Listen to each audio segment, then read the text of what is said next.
Assalamualaikum warahmatullahi wabarakatuh. Kembali berjumpa dengan saya, Hersman Punarif dari Forum News Network. Profesor Yusril Iza Mahendra, Ketua Tim Pengacara Paslon 02 Prabowo Gibran, mengakui dia pernah menilai putusan MK nomor 90 tahun 2023 yang meloloskan Gibran Rakabuming, putra Presiden Jokowi sebagai calon wakil presiden, sebagai putusan yang problematik. Bahkan sebenarnya dia pernah nyebutnya juga kontroversial dan itu sebagai penyeludupan hukum. Karena itu, andai kata saya Gibran, saya memilih tidak akan maju sebagai calon wakil presiden. Atau ini dengan kata lain, mundurlah walaupun keputusan Mahkamah Konstitusi yang dipimpin oleh pamannya pada waktu itu mengizinkan dia untuk maju sebagai calon wakil presiden Prabowo. Soal ini disampaikan oleh Yusril Iza Mahendra. Yang menarik ini disampaikannya di depan sidang Mahkamah Konstitusi yang menangani perkara sengketa Pilpres 2024 hari ini Selasa 2 April 2024. Jadwal sidang di Mahkamah Konstitusi hari ini mendengarkan keterangan saksi dan ahli yang diajukan oleh tim hukum Paslon 03 Ganjar Mahfud. Salah satu saksi ahli yang diajukan adalah pakar hukum tata negara Aan Eko Widianto. Nah, ketika Aan Widianto itu selesai menyampaikan pemaparannya, kemudian ada tim dari Paslon 03 yang kemudian menyampaikan pertanyaan dan menyinggung pernyataan dari Yusril itu. Karena itu kemudian Yusril menyampaikan penegasan bahwa pernyataan itu tidak tepat. Ini pada waktu itu seorang anggota tim hukum dari Paslon 03 TM Lutfi Yazid itu bertanya kepada pakar hukum tata negara tadi ya Pak Aan tadi. Bagaimana menurut saudara apakah hanya Mahkamah Konstitusi ini hanya berwenang memeriksa soal hasil? Kalau hasil berarti katakanlah angka 10 dan 100 itu apa bedanya? Itu saya kira tidak bisa diperdebatkan lagi. Yang kedua ada seorang pakar ya hukum tata negara, Yusril Iza Mahendra. Dia di dalam wawancara dan di berbagai media dia mengatakan bahwa putusan nomor 90 Mahkamah Konstitusi itu cacat hukum secara serius, bahkan mengandung penyelundupan hukum. Ya. Karena itu dia berdampak panjang putusan MK itu. Sebab itu saudara Yusril mengatakan, andaikan saya Gibran, maka saya akan meminta kepada dia untuk tidak maju terus pencawapresannya. Saya mohon tanggapan dari saudara. Merespon pertanyaan dan juga pernyataan Lutfi itu kemudian ketika mendapat giliran mengajukan pertanyaan, Yusril meminta waktu kepada majelis hakim untuk meluruskan lebih dahulu. Namun dia mengakui bahwa dia pernah menyatakan penilaiannya bahwa putusan dari Mahkamah Konstitusi nomor 90 yang meloloskan Gibran itu problematik. Terima kasih Yang Mulia. Sebelum menanyakan saya ingin mengklarifikasi ucapan saudara Lutfi Yazid. Bisa dikontra dengan pertanyaan, mungkin keberatan Yang Mulia. Keberatan yang lain. Ya.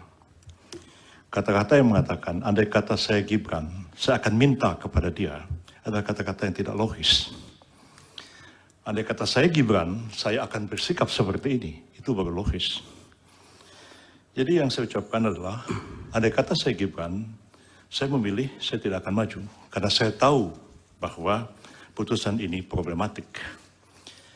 Pertanyaan yang mendasar adalah kepada saudara ahli adalah satu perdebatan yang tak berujung di dalam filsafat hukum.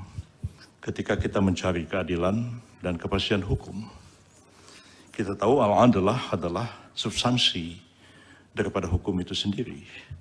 Tapi ketika kita berbicara dalam konteks penyelenggaraan negara, kita tidak mungkin mencari sesuatu yang tak berujung, tapi kita harus mengambil sebuah keputusan. Bahwa betul putusan 90 itu problematik kalau dilihat dari filsafat hukum, etik, dan lain-lain. Tapi dari segi kepastian hukum, putusan 90 itu jelas sekali. Pertanyaan saya kepada saudara adalah, ketika saudara menginginkan mahkamah ini lebih substansi membahas sesuatu sampai kepada keadilan yang hakiki, pertanyaannya sampai kapan kita akan menyelesaikan persoalan ini. Kita tahu dalam filsafat hukum persoalan keadilan dan kepastian hukum itu sesuatu yang sulit dipertemukan, tapi ketika kita dihadapkan kepada kasus yang konkret, menurut saudara, apakah kita harus berdebat tentang keadilan yang tak berujung, atau kita harus mengakhirinya dengan sebuah kepastian hukum? Ini pertanyaan saya.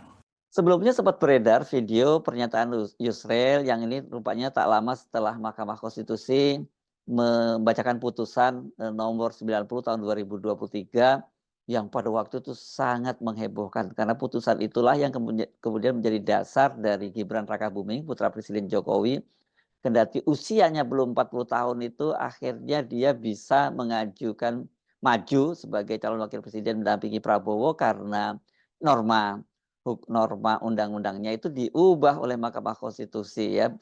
Jadi tetap usia 40 tahun tetapi ada pengecualian bagi mereka yang pernah atau masih menjabat sebagai kepala daerah yang dipilih melalui pilkada. Nah, pernyataan Yusril itu diunggah ulang oleh akun media sosial tim hukum Paslon 01 Amin. Ini memang ada keputusan yang kontroversial karena kalau kita baca diktum dari putusan itu menyatakan bahwa syarat menjadi presiden yang calon presiden, wakil presiden yang diatur dalam pasal 167 kalau nggak saya dari Undang-Undang Pemilu itu dikatakan bahwa berusia serendah-rendahnya 40 tahun dan pasal itu dinyatakan bertentangan dengan UUD 45 kecuali dimaknai pernah atau sedang menjabat dalam jabatan yang dipilih melalui pemilihan umum termasuk kepala daerah. Nah, ini sebenarnya putusan ini bukan putusan yang bulat dan disebutkan situ ada 4 orang dissenting opinion, 2 orang konkuren dan kemudian 3 orang menyetujui diktum putusan. Tapi setelah kita pelajari dengan mendalam ternyata bahwa 2 orang itu, Ibu Emi dan Pak Puh itu bukan dissenting, pendapatnya itu adalah bukan konkuren, pendapatnya itu adalah dissenting. Jadi kalau pendapatnya itu dissenting sebenarnya ada 6 hakim tidak setuju dengan putusan ini dan hanya ada 3 hakim yang setuju. Tapi diktumnya mengatakan mengabulkan permohonan untuk sebagian dan menyatakan umur 40 tahun itu bertentangan dengan UUD 45 kecuali dimaknai pernah atau sedang menjabat sebagai kepala daerah. Nah, putusan diktum itu adalah putusan yang berlaku dan mengikat, tapi putusannya itu sendiri problematik dan saya kira ini bisa dianggap orang sebagai satu ada penyelundupan hukum di dalamnya, bisa ada bisa ada kesalahan, tidak nyambung dalam putusan itu sehingga kalau dilaksanakan nanti tentu akan menimbulkan permasalahan baru. Dan putusan itu memang tidak memerlukan perubahan terhadap undang-undang, tapi perlu peraturan KPU.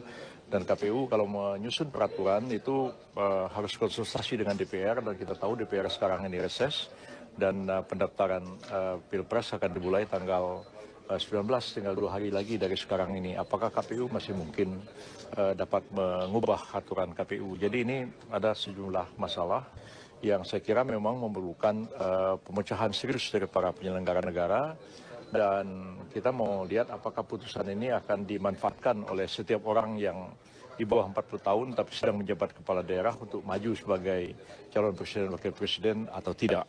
Nah, kalau saya sih berpendapat itu kalau terjadi pada saya katakan ya terima kasih MK Anda sudah beri keputusan dan membuka pintu bagi saya di bawah 40 tahun dan kebetulan jadi kepala daerah atau pernah menjadi kepala daerah untuk mencalonkan diri sebagai presiden dan wakil presiden, tapi saya tahu ini putusan kontroversial daripada menimbulkan reaksi di tengah-tengah masyarakat dan menimbulkan permasalahan legitimasi di belakang hari, ya saya terima kasih, tapi saya nggak usah maju aja deh daripada timbul masalah di kemudian hari. Saya kira mungkin itu merupakan satu cara yang bijak, ya, tapi pada akhirnya saya serahkan kepada siapa saja yang memenuhi kriteria untuk maju sebagai calon presiden wakil presiden sesuai putusan MK nomor 90 kemarin.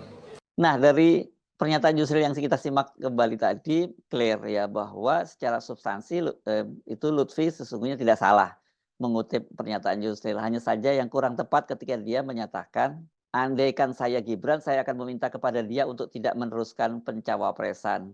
Nah, ucapan Lutfi ini yang dinilai Yusril tidak logis. Sebab menurutnya yang tepat, andai kata saya Gibran, saya akan bersikap seperti ini. Namun kalau kita simak pernyataan Yusril yang lebih lengkap kan, ya dia tadi menyatakan putusan itu kontroversial, akan menimbulkan problematik di masa depan dan bahkan dia menilai itu sebagai penyelundupan hukum dan itu banyak sekali dikutip oleh media.